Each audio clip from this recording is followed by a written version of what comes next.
Hello everyone, welcome to Mtree academy. और आज अपन देखने वाले हैं ऑटोकोइड्स। तो ऑटो का मीनिंग क्या होता है? ऑटो का मीनिंग होता है अपनी जगह पे लोकल। तो लोकल को अपन बोलते हैं ऑटोकोइड।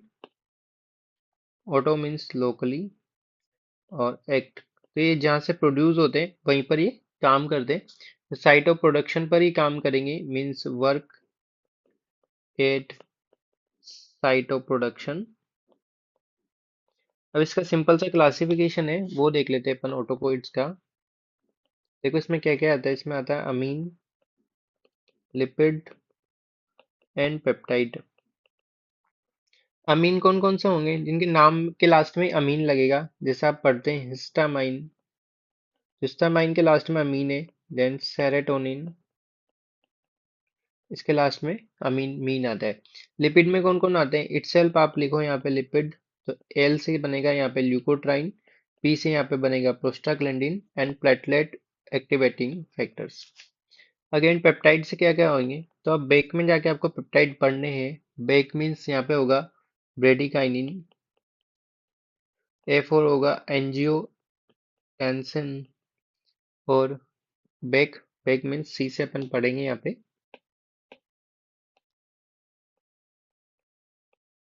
कैसे पढ़ेंगे? K4 क्या हुआ यहाँ पे? कैलिडिन। कैलिडिन। काफी बेसिक से क्वेश्चन पूछ सकते हैं कि ल्यूकोट्राइन कौन सी नेचर के होते हैं, तो आप बता पाएंगे कि ये लिपिड नेचर के होते हैं। नेक्स्ट अपन इसमें पहला वाला ले लेते हैं। पहला जो चीज अपन ने क्या पढ़ी थी? हिस्टामिन। हिस्टामिन से शुरू करते हैं।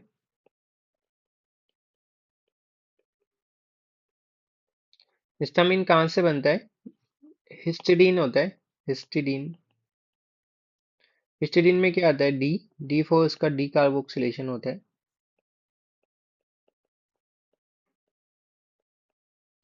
और उससे हिस्टामिन बनता है। हिस्टामिन रहता है कहाँ पर है? जो मास्ट सेल है उसके अंदर रहता है। मास्ट सेल के अंदर छोटे छोटे ग्रेन्यूल्स की फॉर्म में हिस्टामिन रहता है। और ये सेल कौन सी है? Mast cell.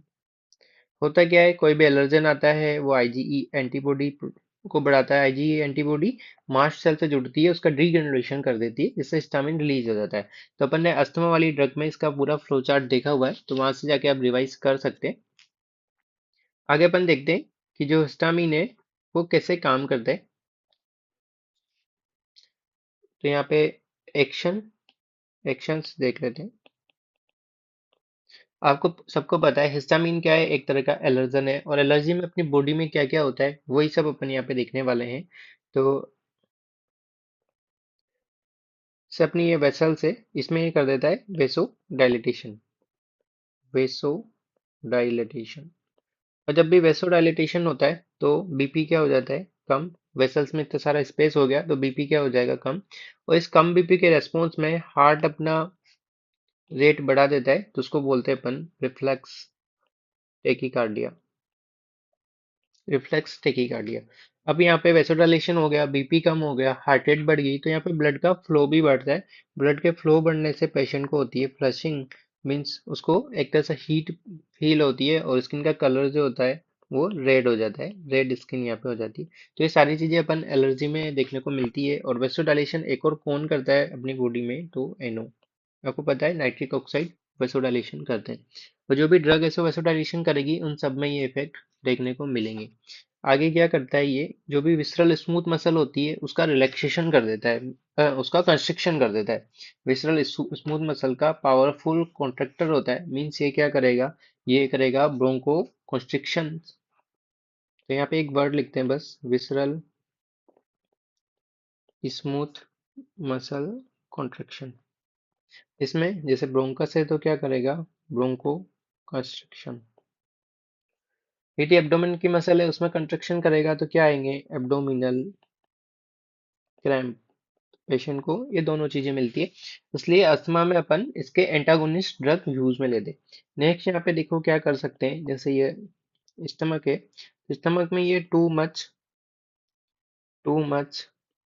एसिड सिक्रेशन करवाता है। टू मच क्यों लिखा है यहाँ पे? टू से आप पढ़ेंगे, टू मीन्स ये कौन से रिसेप्टर के थ्रू होता है? H2 रिसेप्टर के थ्रू होता है। H2 रिसेप्टर के थ्रू ये एसिड सिक्रेशन बढ़ाता है। इसके अलावा जो रास सिस्टम होता है, आपको पता है रास सिस्टम जगने के लिए होता है। फुल फॉर्म क्या होती है इसकी? Reticular activating systems. Reticular activating systems जो क्या करता है अपनी बॉडी में वेकफुलनेस बनाए रखता है। वेकफुलनेस। तो वैसे तो एच वन रिसेप्टर के थ्रू मीडिएटेड है। एच वन रिसेप्टर, क्योंकि अपन जो एच वन एंटागोनिस्ट देंगे वो अपनी बॉडी में सडेशन करते हैं। मीन्स एच वन अगोनिस्ट क्या कर रहा होगा यहाँ पे? वेकफुलनेस। और आप देखो किसी को भी ऐसे एलर्जी हो रही है, बहुत ज्यादा एलर्जी हो रही है, इचिंग हो रही है उसको, तो वो सो नहीं पाएगा। सो नहीं पाएगा मीन्स उसके अगोनिस्ट एक्टिविटी में क्या है? वेकफुलनेस। तो इस तरीके से अपन यहाँ पे देख सकते हैं। तो एक बार अपन देख लेते हैं कैसे एलर्जी में चीजें आती है।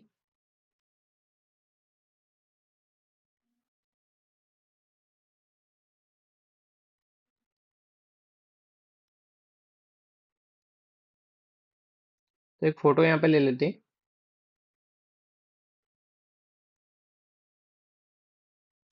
देखो इस फोटो में क्या हो रहा है। यहाँ पे आप देख सकते हो एलर्जी के सिम्टम्स। इसको ब्रीदिंग में ट्रबल हो रहा है। मीनिंग क्या है ब्रीदिंग में ट्रबल का? इसको ब्रोंको कंस्ट्रिक्शन हुआ है, जो किसने किया है? हिस्टामिन में। इसने इसको इचिंग हो रही है, जो भी हिस्टामिन ने किया है। और यहाँ पे देखो sneezing, runny nose, headache. Headache क्योंकि जो ब्रेन की वेसल्स है उनका भी वेसोडाइलेशन हो गया। वेसोडाइलेशन आपको माइग्रेन का मैकेनिज्म पता है? वो सब वेसोडाइलेशन से होता है। आगे यहाँ पे कंजक्टिवाइटिस हो जाएगा, एलर्जिक एंड अर्टिकेरिया। तो ये सब चीजें मिलेगी। यदि किसी को भी इतनी सारी सिम्टम्स हो रहा है तो वो सो नहीं पाएगा। मीन्स उसमें अवेकफुलनेस रहेगी। तो यही तो बताया था एच वन रिसेप्टर क्या करता है? अवेकफुलनेस। अब अपन इनके रिसेप्टर्स को देख लेते हैं। हिस्टामिन रिसेप्टर्स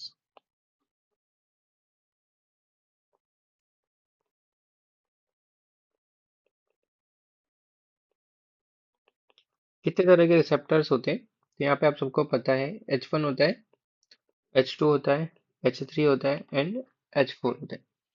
अब एच वन को वन क्यों नाम दिया? इसको फर्स्ट रैंक क्यों नाम दिया अपन ने? क्योंकि इसमें काफी सारी एडिशनल प्रॉपर्टी होती है। तो ये जैसे एलर्जी को तो मीडिएट करता ही है। Allergy, inflammation. क्यों? क्योंकि एलर्जी ए फर्स्ट वर्ड है, दिस इज फर्स्ट। इन्फ्लामेशन आई कैसा दिखता है अपने को? आई दिखेगा वन जैसा। तो एलर्जी इन्फ्लामेशन के लिए कौन है? वन। और अभी अपन देख के आए थे ब्रोंको कंस्ट्रिक्शन। ये सारी चीजें साथ में ही चलने वाली है, चाहे लिखें या नहीं लिखें। या अवेकफुलनेस, एक तरह का जो भी देखा उसका रिवीजन है। ये सब चीजें एच वन से ही होती है। अब एच वन में ये तो चीजें अपन ने देखी। एच वन के अपन अगोनिस्ट भी देख सकते हैं, एंटागोनिस्ट भी देख सकते हैं। तो एच वन की जो अगोनिस्ट दवाई है उसका नाम क्या होता है? कमेंट सेक्शन में बताएंगे। एच वन अगोनिस्ट का नाम क्या है? इसके नाम में हिस्टामिन आता है, बीटा हिस्टीन। तो इसको बोलते हैं बीटा हिस्टीन। तो बीटा हिस्टीन का नाम आ जाए, कहीं कुछ नहीं सोचना है। नाम में हिस्टीन है मीन्स किसका अगोनिस्ट है? हिस्टामिन का। और कौन से हिस्टामिन का है? एच वन हिस्टामिन का। एच वन हिस्टामिन का अगोनिस्ट ड्रग है। तो ये कैसे लेते हैं अपन? आप सबको पता है ये ओरल ड्रग है। और ये अपन वर्टाइगो के लिए काम में लेते हैं। इसलिए इसका जो ब्रांड ब्रांड नेम आता है ना, वो आता है वर्टिन। और ये 8 mg से शुरू होती है। 14 8 mg की टैबलेट होती है। तो नाम भी इसे रखा है क्योंकि वर्टाइगो में काम में लिया जाता है। और कहाँ इसको काम में लेते हैं अपन? मेनियर्स डिजीज में। मेनियर्स डिजीज में, क्योंकि मेनियर्स डिजीज वर्टाइगो वाली डिजीज। तो मैकेनिज्म ऑफ एक्शन क्या होता है इसका? कैसे काम कर रही है ये? तो ये वेसोडाइलेशन करती है। आपको पता है हिस्टामिन वेसोडाइलेटेशन करते हैं, तो ये वेसोडाइलेशन करती है इन ईयर। ईयर की वेसल्स में वेसोडाइलेशन कर देगी, तो उससे जो भी वर्टाइगो के सिम्टम्स हैं उसमें रिलीफ मिल जाएगा। पर एक चीज, इसके साइड इफेक्ट क्या होने वाला है? आपको पता है बीटा स्टिन में हिस्टामिन है, तो हिस्टामिन की जितनी भी चीजें हैं वो सब इसका साइड इफेक्ट होने वाली है। जैसे vasodilation, hypotension, reflex tachycardia, flushing, वो सब एलर्जी, ये सब इसके साइड इफेक्ट होने वाले हैं। तो यहाँ पे दो मेन साइड इफेक्ट अपन देख लेते हैं। यहाँ पे जो इसका साइड इफेक्ट है, या फिर अपन देखते हैं इसका कॉन्ट्राइंडिकेशन कब आपको नहीं देंगे। साइड इफेक्ट तो आपको समझ में आ गए हैं, तो इसको 2A में नहीं देते। 2A का मीनिंग क्या है? यहाँ पे अस्थमा एंड अल्सर। तो कौन सा अल्सर की बात यहाँ पे चल रही है? Peptic ulcer. तो अस्थमा और अल्सर इन दोनों कंडीशन में अपन नहीं देंगे बीटा हिस्टीन को। तो बीटा हिस्टीन को ए के बाद क्या था? बी। तो बीटा हिस्टीन का कॉन्ट्राइंडिकेशन।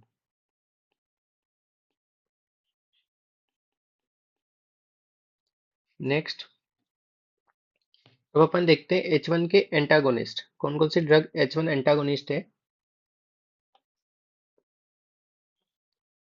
तो जो H1 एंटागोनिस्ट है उसको अपन डिवाइड कर देते हैं दो जनरेशन में, एक होती है फर्स्ट जनरेशन और सेकंड जनरेशन के लिए। तो इसको अपन डिटेल में अलग से देखेंगे H1 और H2 first and second generation को। H1 में जो दो जनरेशन है फर्स्ट एंड सेकंड को, पहले बाकी के अपन देख लेते हैं। तो यहाँ पे देखो क्या है, H2 रिसेप्टर अभी देखा था। H2 क्या करता है, H2 करता है यहाँ पे too much acid secretion. Too much क्यों लिखा, टू मच मीन्स यहाँ पे H2 क्या करता है, एसिड सिक्रेशन कराता है। इसलिए इसका इसके जो एंटागोनिस्ट ड्रग होगी, H2 एंटागोनिस्ट ड्रग कौन सी होती है, कमेंट सेक्शन में बताएंगे। H2 एंटागोनिस्ट ड्रग होती है जैसे रेनिटिडिन, होमेटिडिन, होमोटिडिन, ये सब। तो इनको अपन यूज लेते हैं डिस्पेप्सिया या पेप्टिक अल्सर में, डिस्पेप्सिया या फिर पेप्टिक अल्सर में। नेक्स्ट अपन देखते हैं H3 रिसेप्टर्स। H3 रिसेप्टर्स, तो H3 रिसेप्टर एक तरह के प्री साइनेप्टिक रिसेप्टर होते हैं। Pre synaptic pre synaptic receptor होते हैं H3 रिसेप्टर्स। और यहाँ पे उल्टा है, H3 का यदि आप अगोनिस्ट काम करोगे तो हिस्टामिन रिलीज को इनहिबिट करेंगे। Inhibit histamine release. तो थ्री कैसा है, थ्री एक तरह का ओड नंबर है। आप सबको पता है थ्री ओड नंबर है, तो ये उल्टा काम करता है। यहीं से इतना सा याद रखेंगे, तो उल्टा काम करेगा। उल्टा काम करेगा, ओड वर्क करेगा, odd number means odd work करेगा। ओड वर्क कैसे कर सकता है, सारे हिस्टामिन के रिसेप्टर अगोनिस्ट एक्टिविटी दिखा रहे हैं, बट H3 का दिखाएगा एंटागोनिस्ट एक्टिविटी, हिस्टामिन रिलीज को इनहिबिट करेगा। तो अपन यदि इस रिसेप्टर का इनवर्स अगोनिस्ट काम में ले लेते हैं, इनवर्स अगोनिस्ट या एंटागोनिस्ट काम में ले लेते हैं, तो वो ड्रग यहाँ पे क्या करेगी वो अपन यहाँ पे देखने वाले हैं। तो H3 रिसेप्टर में इतना सा याद करना है कि थ्री यहाँ पे क्या है, एक तरह का ओड वर्ड।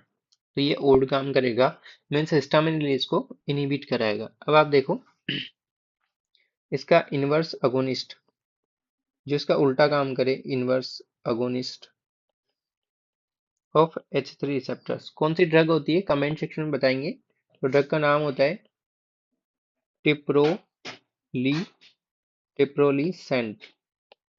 आप मुझे बताओ यहाँ पे टी, टी मीन्स यहाँ पे पढ़ सकते हैं थ्री। थ्री मीन्स कौन सा रिसेप्टर का इनवर्स अगोनिस्ट है ये, तो थ्री का, H3 का। ये क्लियर है। और इसी ड्रग का दूसरा नाम होता है, इसी ड्रग का दूसरा नाम क्या होता है, इसी को अपन बोलते हैं एक और नाम, किसको याद आ रहा है, इसका दूसरा नाम होता है पिटोलीसेंट। पिटोलीसेंट। तो लीसेंट लीसेंट इसमें आने वाला है, आपको इतना से याद रखना है, लीसेंट एंड लीसेंट। तो काफी लीसेंट डिसेंट ड्रग है ये, लीसेंट डिसेंट, टिप्रोलीसेंट और पिटोलीसेंट।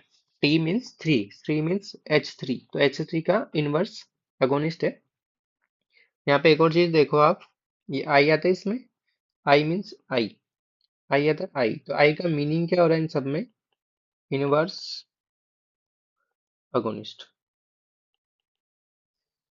अब इसको यूज कहाँ लेंगे अपन, इनवर्स अगोनिस्ट दे रहे हैं तो हिस्टामिन रिलीज करवाएगा, हिस्टामिन रिलीज करवाएगा। जैसे H3 अगोनिस्ट एक्टिविटी तो हिस्टामिन रिलीज को इनहिबिट कर रही थी, बट इसका इनवर्स कर दिया अपन ने तो हिस्टामिन रिलीज होगा। आपको पता है जब भी हिस्टामिन रिलीज होता है तो पेशेंट को नींद नहीं आती है, क्योंकि इसकी बॉडी में काफी सारी एलर्जिक रिएक्शन चलती है, फ्लशिंग, टेकिकार्डिया, अर्ट्रिकेरिया, ये सब। तो पेशेंट सो नहीं पाएगा। तो कौन सी बीमारी ऐसी होती है जिसमें पेशेंट को एक्सेसिव स्लीपनेस होती है, नार्कोलेप्सी। तो इसको यूज करेंगे अपन नार्कोलेप्सी में, नार्कोलेप्सी। Is it clear. तो अपन ने H3 भी देख लिया। अब अपन चलते हैं H4 पर। H4 कहाँ पे प्रेजेंट होते हैं, H4 रिसेप्टर्स। तो H4 रिसेप्टर अपने को मिलने वाले हैं इओसिनोफिल, बेसोफिल और मास्ट सेल, इन्हीं पर ये मिलेंगे और ये कीमोटैक्सिस को बढ़ाते हैं, कीमोटैक्सिस। H4 रिसेप्टर में इतना ही पता करना है कि ये कीमोटैक्सिस को बढ़ाते हैं। तो अपन ने सारे रिसेप्टर्स देखे और उनके यूज भी देखे। अब अपन जो H1 एंटागोनिस्ट की जनरेशन थी उसको डिटेल से देखेंगे। तो अपन वापस से आ जाते हैं H1 रिसेप्टर्स। अच्छा, एक चीज, इन सारे रिसेप्टर की नेचर कौन कौन सी होती है ये आप एक बार हमको बता देंगे। जैसे जो H1 होता है वो GQ टाइप का होता है, GQ। H2 होता है वो GS होता है, GS। कैसे याद करेंगे? S फॉर क्या होगा? सेकेंड। ठीक है। और थर्ड जो होता है वो GI होता है। तो उल्टा ही चलता है, ये उल्टा चलता है। इनहिबिटरी, इनहिबिटरी काम करता है, इनहिबिट रिलीज ऑफ हिस्टामिन। तो यहाँ पे आई फोर क्या हो जाएगा? आई, GI। तो यहीं से याद करेंगे कि इनहिबिट रिलीज ऑफ हिस्टामिन है तो किस तरह का है ये? आई, GI टाइप का है। और बस इतना ही याद करना है। GQ कौन है? फर्स्ट। सेकंड पे नेक्स्ट चलते हैं अपन। तो अपन देख रहे थे H1 रिसेप्टर्स।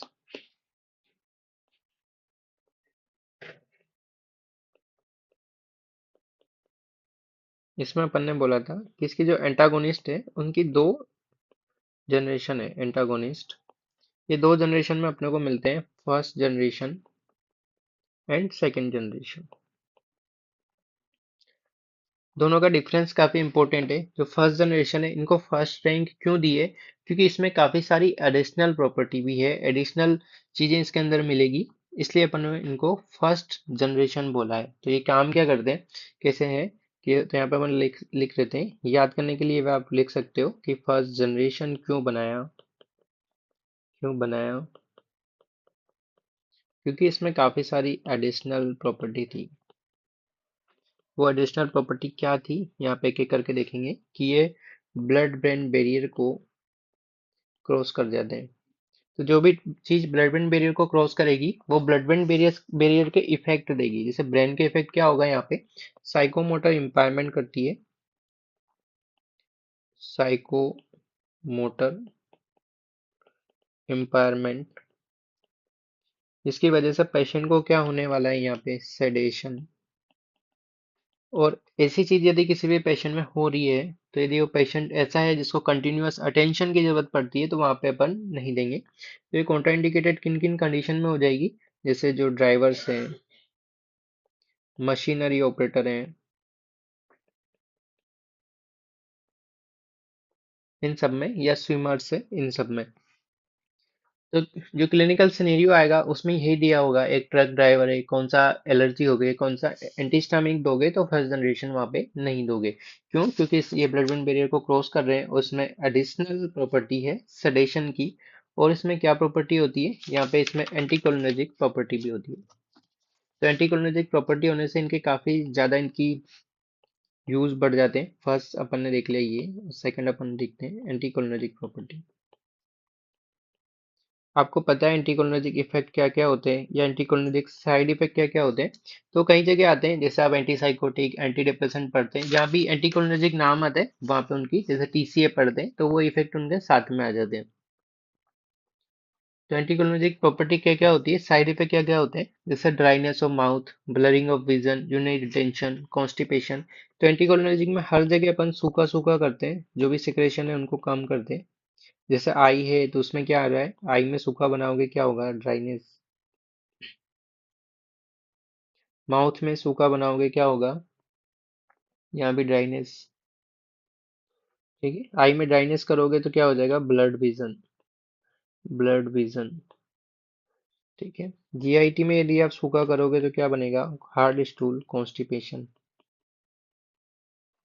और यदि आप किडनी में करोगे ऐसा तो यहाँ पे हो जाएगा यूरिनरी रिटेंशन। तो आपको हर जगह सूखा सूखा करना है, ये चीजों को रोकना है। मतलब आपको एक तरह से एंटी वर्क करना है, तो एंटीकोलिनर्जिक हो जाएगा। नेक्स्ट चले। तो इस एंटीकोलिनर्जिक प्रॉपर्टी की वजह से इनमें काफी सारे एडिशनल यूज इनके होने वाले हैं, जैसे एंटी पार्किंसोनिज्म, एक्यूट डिस्टोनिया। इन सब में इसी वजह से काम में लेते हैं। तो इस प्रॉपर्टी की वजह से इनका यूज कहाँ कहाँ होता है वो भी यहीं पे देख लेते हैं अपन। पार्किंसन में क्या होता है? डोपामिन बढ़ जाता है, डोपामिन घट जाता है, एस्टाइलकोलिन बढ़ जाता है। तो जिन्होंने भी पार्किंसन का सेशन रिवाइज नहीं किया है वो भी यूट्यूब चैनल पर अवेलेबल है, देख सकते हैं। पूरी साइकोफार्माकोलॉजी के सेशन हमने लिए हुए हैं। तो एंटी कोलिनर्जिक इफेक्ट की वजह से इनके यूज जो होते हैं वो बढ़ जाते हैं। कहाँ कहाँ हो जाते हैं? एक तो पार्किंसन में, जो भी ड्रग इंड्यूस पार्किंसन डिजीज होती है, ड्रग क्या करती है, डोपामिन रिसेप्टर को ब्लॉक कर देती है। तो आप डोपामिन अगोनिस्ट हो, वो काम नहीं करेगा, उस कंडीशन में आपको एंटीकोलिनर्जिक ही देने पड़ेंगे। तो यहाँ पे पार्किंसन डिजीज में आप काम में लोगे, एक अपन ने देखा था एक्यूट मस्कुलर डिस्टोनिया, जो सबसे फर्स्ट ईपीएस होता है, यंग एज में होता है, जो एक तरह का लाइफ थ्रेटनिंग भी हो सकता है यदि उसमें लेरिंगोस्पाज्म हो जाए तो। और उस कंडीशन में अपन क्या दे रहे थे, आई इंजेक्शन दे रहे थे, आई एम प्रोमेथाजिन। प्रोमेथाजिन क्या होता है? H1 antihistaminic drug. तो जो ईपीएस का सेशन भी एंटीसाइकोटिक में कवर्ड है, एंटीसाइकोटिक को काफी अच्छे तरीके से निमोनिक की फॉर्म में बताया हुआ है, वो आप भी देख सकते हैं। तो दो यूज अपन ने देखे एंटीकोलिनर्जिक इफेक्ट की वजह से। बाकी आप एलर्जिक इफेक्ट की वजह से कॉमन कोल्ड वगैरह में यूज कर सकते हैं। तो आगे चलते अपन नेक्स्ट देखते हैं। इनको थोड़ा कैटेगराइज करते हैं। जो फर्स्ट जनरेशन की ड्रग्स है उनको उनकी सेडेटिव प्रॉपर्टी के हिसाब से कैटेगराइज करते हैं। तो यहाँ पे तीन तरह के ड्रग्स हो सकती है, जो हाईली सेडेटिंग है, जो मॉडरेटली सेडेटिव है, या जो माइल्डली सेडेटिव है। कैसे इनको याद करेंगे अपन? तो बहुत इजी है। जैसे हाईली सेडेटिव है तो इसमें बहुत सारे डी डी डी आने वाले हैं, तो आप यहाँ पे लिख लेंगे डाइफेन हाइड्रामाइन। जो भी ड्रग के नाम है वो साथ में बोलेंगे, साथ में लिखेंगे, साथ में सुनेंगे तो आपको याद होंगे। नहीं तो फार्मा जैसे पढ़ेंगे वैसे ही साथ के साथ उड़ जाएगी। तो डाइमेन हाइड्रा, डाइमेन हाइड्रीनेट। तो डाई तोड़ तोड़ के पढ़ो, डाइफेन हाइड्रामाइन, डाई मेन अलग कर दो, हाई अलग कर दो, डाइमेन हाइड्रीनेट ऐसे। और डोक्सापिन। डोक्सापिन डोक्सापिन को अपन डर्मेटोलॉजिकल कंडीशन में यूज करते हैं, क्योंकि आपको पता है इसमें कैसी प्रॉपर्टी है, एंटी एलर्जिक। तो एलर्जिक कंडीशन कहाँ होती है? स्किन में। तो स्किन की जो कुटिनियस चीजें हैं वहां यूज करेंगे। अब इसका अपन क्या पढ़ ले, हाईली सेडेटिंग। तो हाईली में हाई वाली ड्रग यहाँ पे ले लेते हैं, हाई रोक्सिजिन। हाई रोक्सिजिन। और एक और यहाँ पे प्रो लेवल पे जो सेडेशन कर ली है, मीन्स वो भी क्या होगी, हाईली सेडेटिंग, मीन्स यहाँ पे हो जाएगा प्रोमेथाजिन। प्रोमेथाजिन। और यही वो प्रोमेथाजिन है जो एक्यूट मस्कुलर डिस्टोनिया में यूज होती है। नेक्स्ट अपन देखते हैं मॉडरेटली सेडेटिंग। तो इसमें आपको कुछ नहीं करना है, ये एम है तो एम, तो एम से इसकी ट्रिक है एमपीबीसी। तो कौन कौन सी ड्रग यहाँ पे आएगी? MPBNC। तो क्या क्या नाम इनके होंगे? मैक्लिजिन, और यहाँ पे होगा फेनिरामिन, फेनिरामाइन, और यहाँ पे होगा बुकलीजिन, और यहाँ पे होगा साइप्रोहेप्टिडिन, साइप्रोहेप्टिडिन। तो साइप्रोहेप्टिडिन क्या होती है? इसमें एक एडिशनल प्रॉपर्टी होती है वेट गेन की, भूख बढ़ाने की। तो इसलिए इसको अपेटाइट स्टिमुलेटर की तरह काम में लिया जाता है। क्या ये? Anti histaminic. तो यूज क्या हो रहा है? Appetite stimulator. साइड इफेक्ट क्या होंगे? वही सडेशन। तो अपन यहाँ पे लिख लिया एमपीबीसी, मैक्लिजिन, बुक्लिजिन, फेनिरामिन और साइप्रोहेप्टिडिन। जो थर्ड ड्रग यहाँ पे है माइल्ड।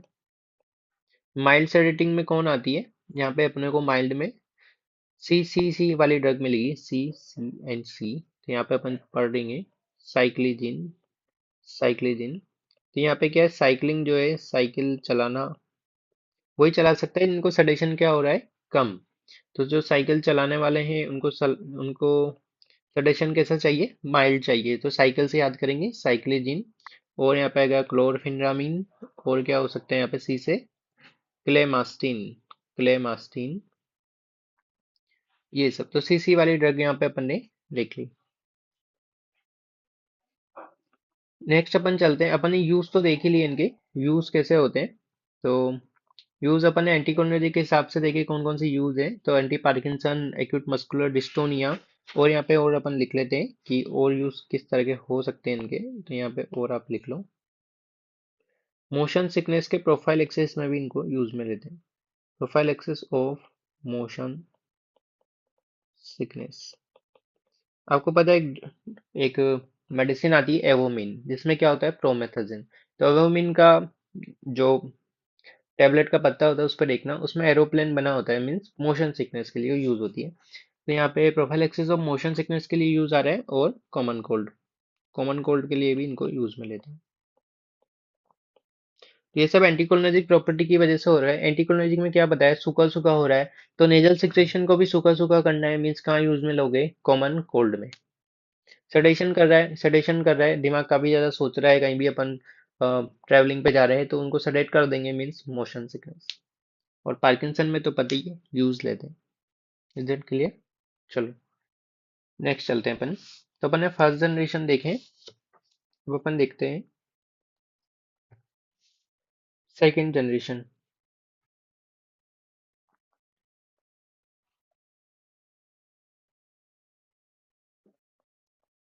Second generation H1 एंटीस्टामिनिक। तो फर्स्ट जनरेशन में काफी सारी एडिशनल प्रॉपर्टी थी, पर सेकंड जनरेशन में आपको इतनी एडिशनल प्रॉपर्टी नहीं मिलने वाली है। यहाँ पे केवल आपको एंटी एलर्जिक प्रॉपर्टी ही मिलेगी, क्योंकि इनको सेकंड रैंक क्यों रखा, क्योंकि इनमें कोई एडिशनल प्रॉपर्टी नहीं थी, ये सीएनएस को पेनिट्रेट नहीं करते थे, तो इसमें इतना ज्यादा इनका सडेशन नहीं होने वाला है। इसमें कोई एंटीकोलिनर्जिक प्रॉपर्टी भी नहीं है, तो इनका यूज जो है वो यूज केवल एलर्जी तक ही लिमिटेड हो गया।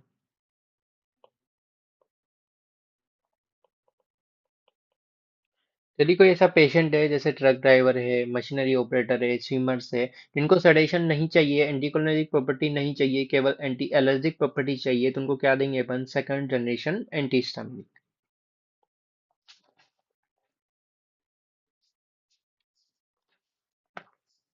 तो इसकी कुछ इंपॉर्टेंट ड्रग्स अपन यहाँ पे देखेंगे, कौन कौन सी ड्रग्स इनमें आती है, उनको निमोनिक के थ्रू याद भी करेंगे। तो पहली ड्रग अपन यहाँ पे ले लेते हैं, टरफेनाडिन। टरफेनाडिन।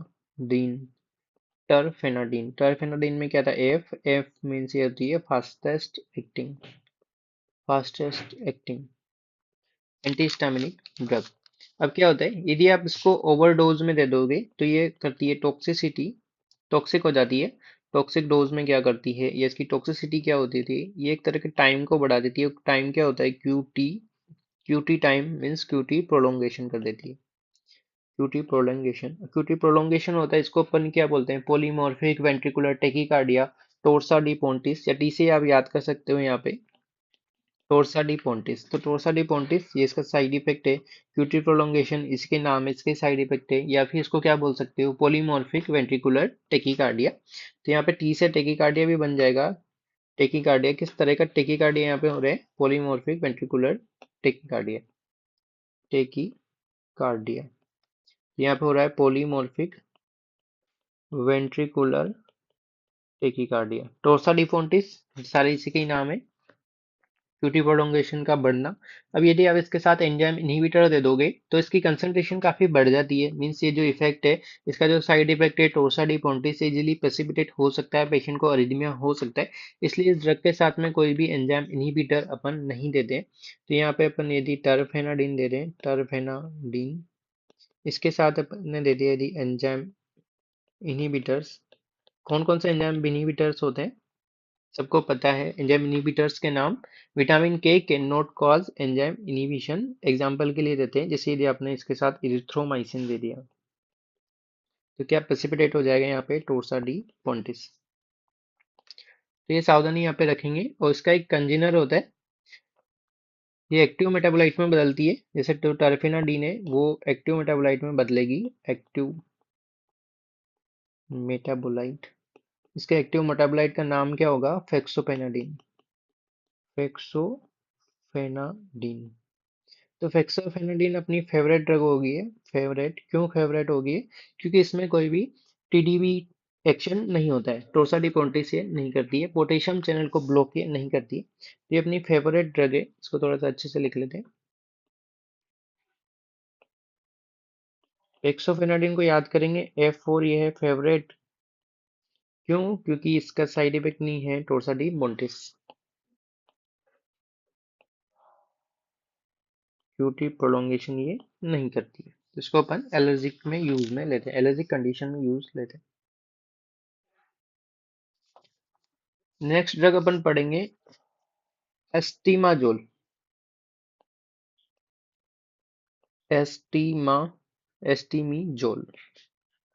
दोस्तों ए से पढ़ेंगे, ये क्या है, एक तरह की अजगर जैसी ड्रग। अजगर, आपको पता है अजगर कैसे काम करता है? स्लो, और काफी लॉन्ग लेंथ का होता है। इज इट पता है? स्लो मूविंग होता है और लॉन्ग लेंथ का होता है। मीन्स ड्रग भी इसी तरह का काम करने वाली है। ड्रग कैसी है? Slowest acting but longest acting. Slow काम करेगी बट लॉन्गेस्ट टाइम के लिए काम करेगी। केवल अजगर की नाम से आपको याद करना है। इसमें भी अरिथमोजेनिक प्रॉपर्टी है जैसे टर्फिनाडीन में थी, इसलिए इसको भी एंजाइम इनहिबिटर के साथ नहीं लेंगे। तो अजगर आपको पता है, अजगर क्या है? खतरनाक एनिमल। अजगर एक तरह का खतरनाक एनिमल है। क्यों खतरनाक है? क्योंकि ये भी क्या कर रहा है? टोर्साडी पोंटिस क्यूटी प्रोलोंगेशन या फिर अरिथमिया, इसलिए इसको भी एंजाइम इनहिबिटर के साथ नहीं लेना है। नेक्स्ट चलें अपन। नेक्स्ट ड्रग आप देखो यहाँ पे है लोराटिडिन।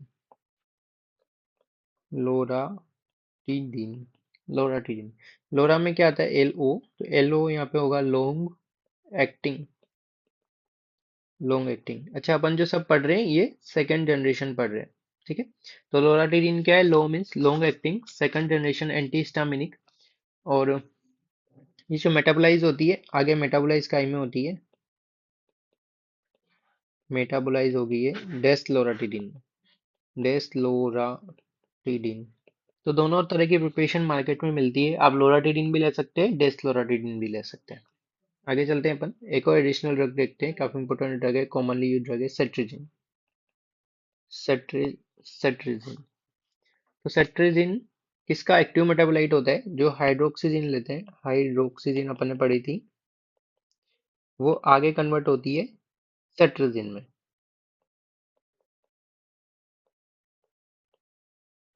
तो हाइड्रोक्सीजिन तो क्या है? फर्स्ट जनरेशन थी। सेट्रिजिन क्या है? Second generation. तो अपन तो पढ़ने वाले हैं सेट्रिजिन। अब होता है क्या इसमें कि सेट्रिजिन को मेनली एलर्जिक यूज में लेते हैं। काफी एडिशनल इसकी प्रॉपर्टी भी होती है, एडिशनल इसमें मैकेनिज्म ऑफ एक्शन भी पाए जाते हैं। अब यहाँ पे एक देख रहे हैं अपन, कितने सारा एक्टिव मेटाबोलाइट देख रहे हैं। तो जितनी भी सेकंड जनरेशन है एंटीहिस्टामिनिक, वो सब एक्टिव प्रोडक्ट में कन्वर्ट होती है, एक्सेप्ट अपन देखेंगे सीएम। तो यहाँ पे अपन एक सेंटेंस लिख लेते हैं, all second generation antihistaminic convert to active metabolite, active metabolite, except except CM. याद रखेंगे, सीएम से क्या याद रहेगा आपको? Chief minister. जो चीफ मिनिस्टर है उसको कोई एक्टिव मेटाबोलाइट नहीं बनाना है, वो खुद ही एक्टिव मेटाबोलाइट है। तो यहाँ पे सीएम से क्या क्या यहाँ पे ड्रग बनेगी? सी और एम। जिनको याद आ रहा है कमेंट सेक्शन में टाइप कर सकते हैं। सीएम से कौन कौन सी ड्रग है? सीएम से यहाँ पे है cetirizine and mizolastine, cetirizine and mizolastine. आपको पता है बाकी ड्रग सेट्रिजिन में कन्वर्ट हो रही है। आप हाइड्रोक्सीजिन ले रहे हो, सेट्रिजिन में जा रही है, बस सेट्रिजिन आगे किसी में कन्वर्ट नहीं हो रही है। मिजोलास्टिन आगे किसी में कन्वर्ट नहीं हो रहा है। तो मीन्स क्या है? सेट्रिजिन और मिजोलास्टिन ये दोनों सीएम है, चीफ मिनिस्टर है, इनको कोई एक्टिव फॉर्म में कन्वर्ट नहीं होना है। ये अपनी जगह सेट है। तो ये क्या ड्रग अपनी जगह सेट है, इनको वही मजे आ रहे हैं। तो ये नहीं चाह रही है कि हम कहीं एक्टिव मेटाबोलाइट में बदलें, ये जहाँ है वहीं सुखी है। नेक्स्ट अपन देखते हैं लीवोसेट्रिजिन। लीवोसेट्रिजिन, तो लीवो में क्या आता है? एल। तो ये एल आइसोमर है सेट्रिजिन का, एल आइसोमर है ये सेट्रिजिन का। तो इससे क्या हो जाता है ये ये मोर पोटेंट हो जाता है। यदि आप सेट्रिजिन को 10 mg ले रहे हो तो लिवोसेट्रिजिन केवल आपको 5 mg लेनी पड़ेगी। और मोर पोटेंट है, कम ड्रग दे रहे हो, इसलिए लेस सेडेटिव हो जाती है। वैसे तो सेकंड जनरेशन इतनी सेडेटिव नहीं होती है, बट उसमें भी ये लेस सेडेटिव हो जाती है। Is it clear?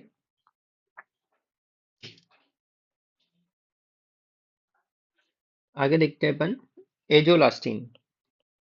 एजोलास्टिन, एजोलास्टिन में ज्यादातर टॉपिकल प्रॉपर्टी होती है, टॉपिकल एक्टिविटीज की ज्यादा होती है, इसलिए इसको अपन नेजल स्प्रे में काम में लेते हैं। कहाँ पर? A4 यहाँ पे लिखोगे आप, एलर्जिक राइनाइटिस। तो एलर्जिक राइनाइटिस के केस में इसका नेजल स्प्रे काम में आएगा, नेजल स्प्रे। तो आप नेट पे सर्च करेंगे फ्लूटिकासोन एंड एजोलास्टिन का नेजल स्प्रे आता है। एक बार नेजल स्प्रे का फोटो देख लेंगे तो आपको हमेशा याद रहेगा कि एजोलास्टिन नेजल स्प्रे में एलर्जिक राइनाइटिस में काम में आ रही है। Is it clear? नेक्स्ट अपन कुछ स्पेशल ड्रग लेते हैं, जैसे ओलाप्टाडिन। ओलाप्टाडिन। ओलाप्टाडिन तो आपको पता है ये भी H1 एंटीहिस्टामिनिक है, इसका भी नेजल स्प्रे आ जाता है, पर ये सीजनल एलर्जिक राइनाइटिस में काम में आती है। आपको पता है ओले कब पड़ते हैं? ओले कब पड़ते हैं? एक सीजन में ही पड़ते हैं, जैसे बारिश का सीजन है तो इसका यूज जो हो जाएगा वो क्या हो जाएगा? Seasonal allergic rhinitis. इसमें इसका नेजल स्प्रे आता है। इसकी टेबलेट भी आती है जो डर्मेटोलॉजिकल कंडीशन में देते हैं अपन। तो यहाँ पे अपन ने देखे हिस्टामिन, हिस्टामिन के बारे में देखा अपन ने, फर्स्ट जनरेशन, सेकंड जनरेशन। अब एक स्पेशल टॉपिक ले लेते हैं कि कौन कौन सी ड्रग्स हिस्टामिन रिलीज करती है। इससे पहले वाले सेशन में भी पूछा था हिस्टामिन रिलीजिंग ड्रग्स, कौन कौन सी ड्रग हिस्टामिन रिलीज करती है, रिलीजिंग ड्रग्स। काफी इंपॉर्टेंट है, यदि आपको पता है कि ये ड्रग हिस्टामिन रिलीज करती है तो जितने भी हिस्टामिन के साइड इफेक्ट का प्रोफाइल देगा वो अपन यहाँ बता सकते हैं, और हिस्टामिन का जो कॉन्ट्राइंडिकेशन देगा जैसे पेप्टिक अल्सर, अस्थमा, तो वहाँ पे दो कॉन्ट्राइंडिकेशन साथ में आ सकते हैं, केवल यदि आपको एक लिस्ट याद रहती है तो कौन कौन सी ड्रग हिस्टामिन रिलीज करती है। कुछ फेमस ड्रग तो यहाँ पे बता देते हैं, जैसे आपको पता है वेनकोमाइसिन। ये क्या करती है? Redmayne syndrome. तो रेडमैन सिंड्रोम क्यों हो रहा है यहाँ पे? क्योंकि बहुत ज्यादा हिस्टामिन रिलीज हो गया है। यदि आप फास्ट आईवी इन्फ्यूजन वेनकोमाइसिन का दे देते हैं तो रेडमैन सिंड्रोम हो जाता है, मीन्स पेशेंट पूरा रेड हो जाएगा, इतनी ज्यादा फ्लशिंग उसको होगी, मीन्स इतना ज्यादा हिस्टामिन रिलीज होगा। आपने ओपियोड पढ़े हैं, उसमें इचिंग होती है, वो क्यों होती है? वो भी हिस्टामिन रिलीज से ही होती है। ओपियोड में पढ़ते हैं, अस्थमा में नहीं देते हैं, क्यों? क्योंकि हिस्टामिन रिलीज करते हैं। नेक्स्ट जो एट्रोपिन है, एट्रोपिन में अपन ने देखा एट्रोपिन में फ्लशिंग होती है, तो आपने देखा है इसके साइड इफेक्ट देखते हैं अपन। Red red as hare, hot as hare, ऐसे कुछ साइड इफेक्ट आते हैं। तो वो रेड रेड स्किन का कलर क्यों हो रहा है यहाँ पे? हिस्टामिन रिलीज की वजह से। अल्टीमेटली अपन यहाँ पे देखते हैं और कौन सी ड्रग यहाँ पे आती है, डी ट्यूब्रोकोराइन, डी ट्यूब्रोकोराइन, यस अट्राकोरियम, अट्राकोरियम। तो अट्राकोरियम और सिस अट्राकोरियम, सिस अट्राकोरियम को अट्राकोरियम से क्यों प्रेफर करते हैं? क्योंकि वो लेस हिस्टामिन रिलीज करती है। तो केवल इस प्रॉपर्टी की वजह से इसके साथ वाली ड्रग को ज्यादा प्रेफर्ड करने लगे हैं, इसलिए साइड इफेक्ट काफी इंपॉर्टेंट है। और कौन कौन सी ड्रग है? Polymyxin B, polymyxin B, pentamidine, pentamidine. और कौन सी ड्रग होती है जो हिस्टामिन रिलीज करवाती है? एक खुद हिस्टामिन अगोनिस्ट आ जाएंगे, जैसे बीटास्टिन, बीटास्टिन इसको तो अपन भूल नहीं सकते। तो अपन ने डी ट्यूब्रोकोराइन, मॉर्फिन, एट्रोपिन, वेनकोमाइसिन, और यहाँ पे आप डेक्स्ट्रान को भी ले सकते हो, डेक्स्ट्रान, पोलीमिक्सिन बी, पेंटामिडिन, वेनकोमाइसिन। तो ये सारी ड्रग हिस्टामिन रिलीज कराती है, सबको अस्थमा और पेप्टिक अल्सर में नहीं देते, और सबका साइड इफेक्ट वही होगा, वेसोडाइलेशन, लो BP, reflex tachycardia, flushing, urticaria, ये सब। जैसे अपन आज के सेशन में देखें ऑटोकोइड्स, नेक्स्ट सेशन में अपन लेंगे सेरोटोनिन वाली ड्रग। तब तक आप हमें बताएंगे माइग्रेन प्रोफाइल एक्सिस में कौन कौन सी ड्रग्स यूज में ली जाती है। इससे पहले कि हर सेशन में हमने रिवाइज कराया है drugs use for migraine profile axis, drugs used for migraine prophylaxis, क्योंकि इससे बाद में अपन पढ़ेंगे सेरोटोनिन, उसमें आएगा। तो अपन यहाँ रिवाइज कर लेते हैं, very volatile pharmacokinetic agent for migraine prophylaxis. इनकी क्या क्या फुल फॉर्म है कमेंट सेक्शन में बताओ। Verapamil, valproid, pizotifen, amitriptyline, flunarizine, methysergide and propranolol. और एक और स्पेशल ड्रग अपन ने पढ़ी थी टोपिरामेट। ये जो सेशन है जो आपने अभी देखा, इस पर टेलीग्राम ग्रुप पर क्विज अवेलेबल है, वो क्विज सोल्व करेंगे तो काफी कुछ कंसेप्ट इसके क्लियर होंगे, और इनमें जो निमोनिक हमने आपको बताए हैं वो आप यूज कर पाएंगे। और नेक्स्ट सेशन में अपन सेरोटोनिन पढ़ेंगे, तब तक आप इसका एक सिंपल सा 1 पेज में इसके नोट्स बनाएंगे, जो भी निमोनिक्स हमने बताए हैं वो फ्लैश कार्ड में ऐड करेंगे। मिलते हैं नेक्स्ट सेशन में, थैंक्स फॉर वॉचिंग।